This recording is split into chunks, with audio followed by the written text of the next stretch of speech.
আসসালামু আলাইকুম। আশা করি সবাই ভালো আছেন। তো আজকে আমি চলে এসেছি একটি পেঁপে বাগানে। এই পেঁপে বাগানের যে সৌন্দর্য একটি দৃশ্য, এই দৃশ্য আপনাদের মাঝে শেয়ার করতে। দেখতে পাচ্ছেন যে আমি মোটামুটি অনেকটাই বাগানের ভিতরে চলে আসছি। তো এখানে বৃষ্টি হয়েছিল, এই জন্য আর কি জমিনটা একটু কাদা কাদা টাইপের আছে, তো এখানে জুতা আটকে যাচ্ছে।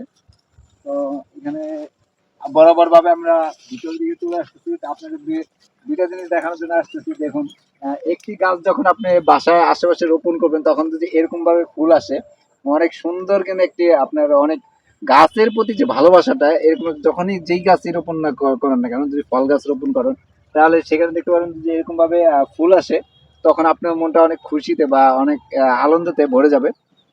তো আপনারা যেখানে পারেন না কেন গাছ রোপণ করুন, সুন্দর একটি দেশ গড়ে তুলুন। সুন্দর দেশে প্রত্যাশায় সবাই এগিয়ে আসুন। যেখানে পারেন না কেন যে কোনো গাছ, ফল গাছ, এই ফল গাছ রোপণ করুন। বাড়ির আশপাশটা সুন্দর হয়ে উঠবে। তো আশা করি সবাই ভালো থাকবেন, সুস্থ থাকবেন, এরকম গাছ লাগান, পরিবেশ বাঁচান। খোদা হাফেজ, আসসালামু আলাইকুম।